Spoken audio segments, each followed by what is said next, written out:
Magandang araw mga bro, welcome back to my channel, Meltronic Vlog. So ngayon may gagawin tayo, Devant 43 inch. So plug in natin. Nag-power, so yun na natin sa remote para malaman natin kung ano ang problema nito.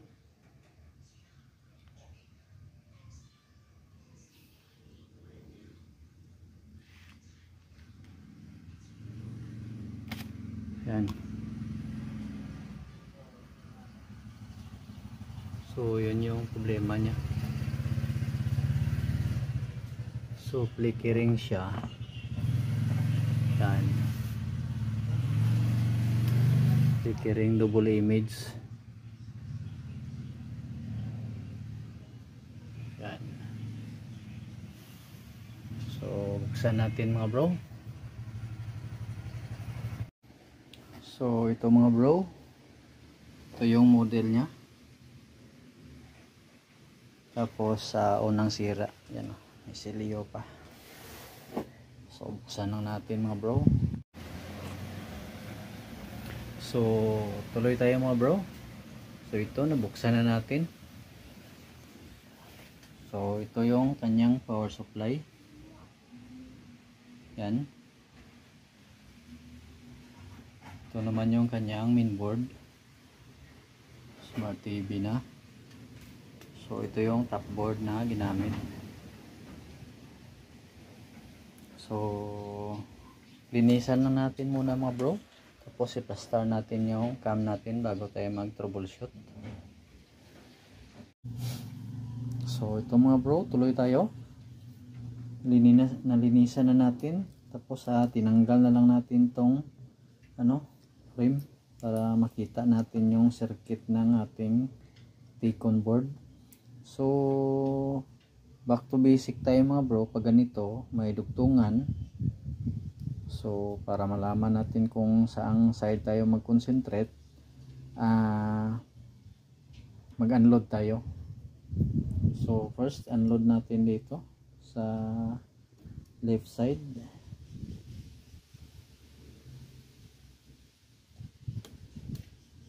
So yan. Tapos testing natin.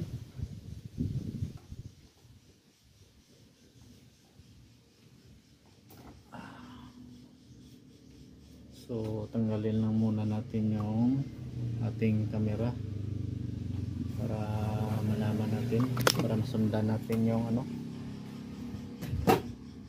So ito. So on natin sa manual. Ito. On. So yan, nag-backlight. So silipin natin kung may display ba. Mag-unload tayo na ito.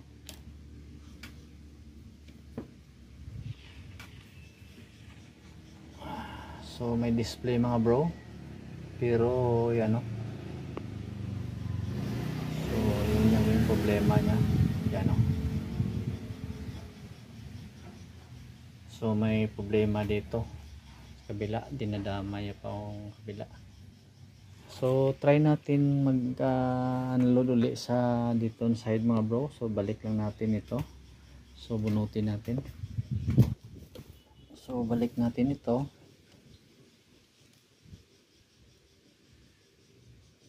Hirap to sa ganitong model kasi yung ribbon or flex walang allowance.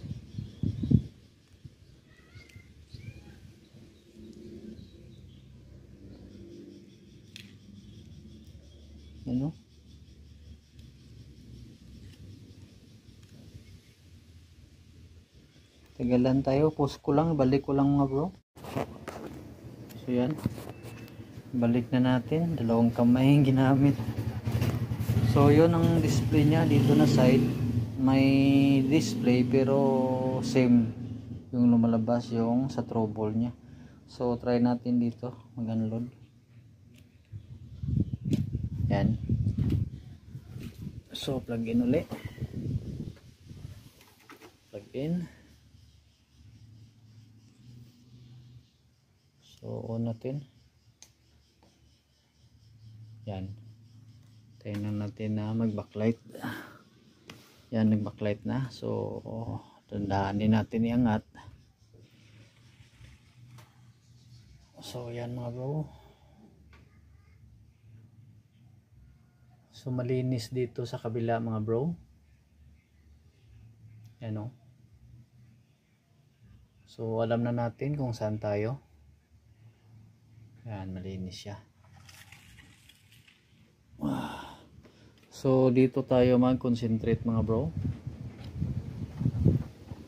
So, bunutin natin.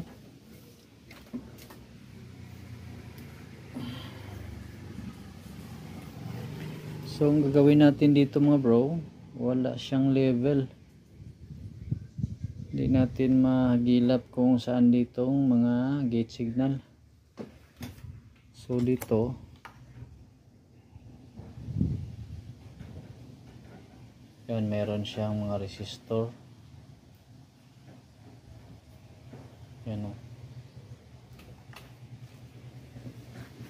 So, pag ganito, wala ding nakalagay na mga CKB sa ganitong model. So, nakabuo ito, IC type mga bro. Yan o. Ito yung nagda-drive ng mga clock signal nito. So, sa pagkaalam ko, ito LC1, LC2, itong dalawa. Ito, BGH siguro to, BGL. So, ang focus natin mga bro na matanggal natin yung signal clocking.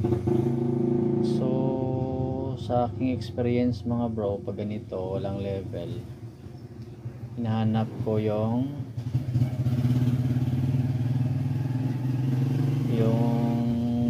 mga lines na magkasunod-sunod na 8. So pag ganito 43 pataas, yung mga clocking nito is 4 gate. So from CKB1 to CKB8. So ito mga bro, meron tayong nakita dito na 8 magkasunod-sunod yan o. So pupunta dito sa IC yan. So yan ang nakita natin. So malamang yan yung CKB. So kung i-trace up natin dito sa kabila, so i-trace up natin yan dito mga bro, kung saan dito. Pause lang natin mga bro pa hindi gaano makahaba yung video, tapos explain ko na lang kung saan dito banda, kasi magpa-block na lang tayo, mag-tip method tayo. So tuloy tayo mga bro. Start lang natin yung ating camera para masundan. Yan. So base sa ating pagtitrace mga bro, since wala siyang level, so tinitrace natin dito from C1 to 7. So yun yung hindi karugtong doon sa pinakita nating 4 na magkasunod-sunod na mga clocking CKB lines. So ang nakita natin 1 to 7 is hindi yon, 8 to 15 mga bro. So 7 plus 8, so mag-blocking tayo simula 8 to 15. So 8 to 15, 7, 8, 9, 10, 11, 12, 13, 14, 15. 8 pins. So try natin mga bro. Kalaan tayo ng ating mahiwagang tape.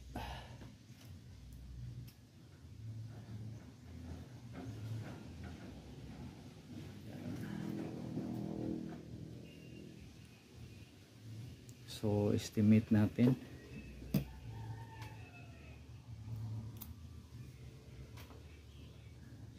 Dito natin sisilangin natin yung dito 15.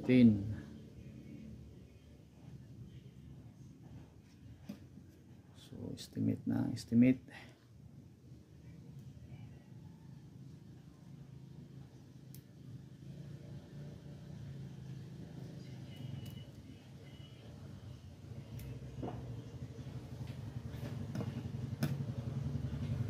estimated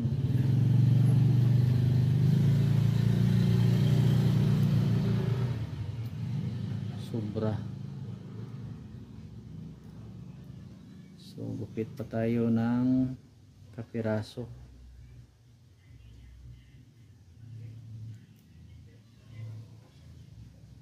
Yan. Liit na yata to. So ito, try natin to. So 8 to 15. Yan natin yung camera. Ito, maliwanag maninag sa araw. So 8 to 15. 1, 2,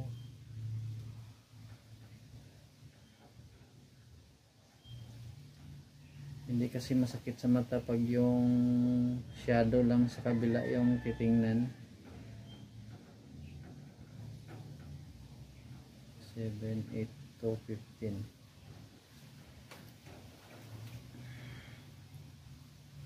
So 8 to 15.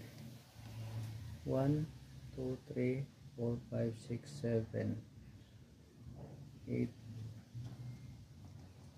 So lampas ng isa. So try natin lampas ng isa mga bro. So try lang natin to mga bro kung malinis ba. Okay lang yan, lampas ng isa. So baga 9 pins yung na-block natin. Pero yung 1 to 7 libre siya mga bro. Yan.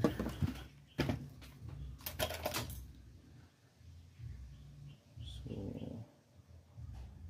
hindi yata matuwid yung pagkakabit natin.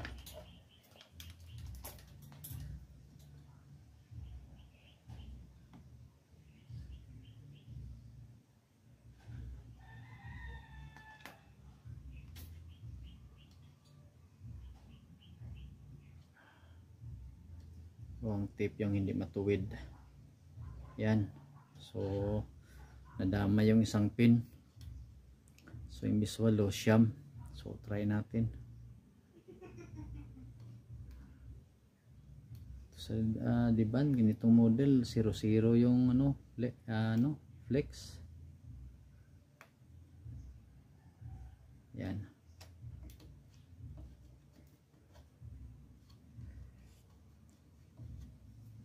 So try natin mga bro. So tanggalin na natin tong camera